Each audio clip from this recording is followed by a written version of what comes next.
Number one, you should review your own notes that you've taken on papers that you've read that are relevant to the work that you're writing up.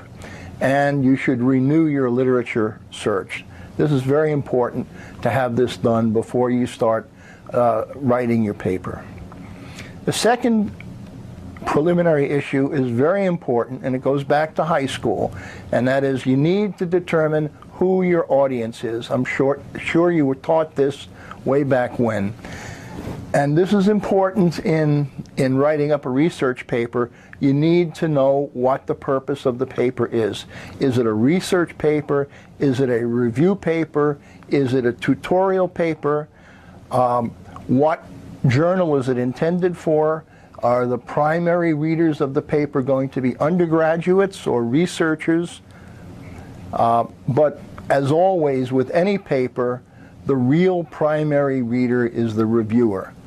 These are the gatekeepers, and it is very important that you address their concerns, and the more you can get them addressed in the first draft, the better off you are in finally getting the paper published. Okay, now before getting into the details, I want you to understand what I consider to be the big picture. First of all, producing your initial draft is the creative part of the job. And what I want you to do, what I think you need to do, is resist the temptation to correct mistakes as you produce this first draft. Your job now is to produce a complete first draft, not a perfect first draft. Editing is the second stage of the work. It is the critical thinking, analytical part of the job, and editing at this point, before you've completed your first draft, is a waste of time.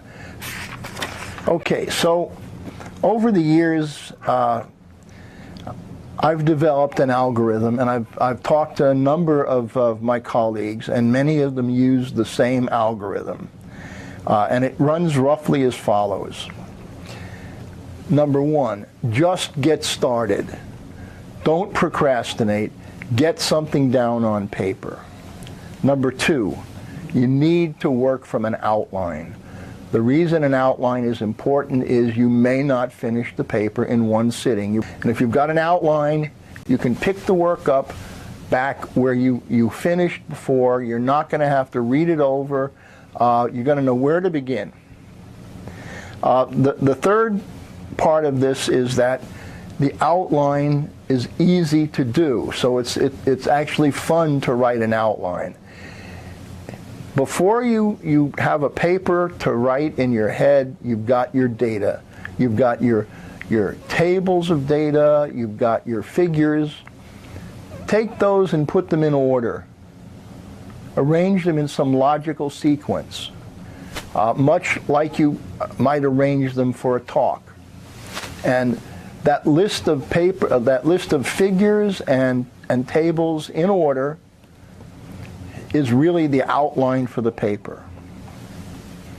Now the next point is the following.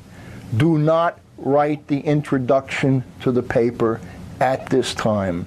The introduction is the hardest part of a paper to write. The easiest part of a paper to write is the experimental. It's the part of the paper that you're most familiar with. You've done the experiments. You know how they were done. So write the experimental and you will be moving forward. The next part of the paper that I would focus on would be the results and discussion, following the outline that you created from your list of figures and your list of tables. So basically, you've got a draft consisting of the experimental and the results and discussion. Once that's done, the really hard part of writing kicks in, and that's doing the hard, critical editing. But you've got a first draft, and that's the important thing. Now, the critical part is when you convert that into clear, concise, and coherent English. The final part of the algorithm is the cleanup. Write the conclusions. Personally, I like conclusions or summaries that is a numbered format. conclusion 1, conclusion 2, conclusion 3, where these are quite clearly separated from one another, and it's easy to see the contributions of the work. Now we have to do the introduction. And there are two very important things that need to be covered in the introduction. Number one, why was the study done? What is its purpose?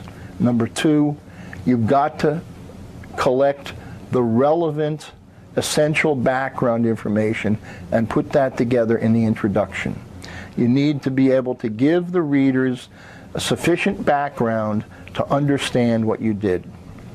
So the very last step in following this algorithm is producing the references for the paper.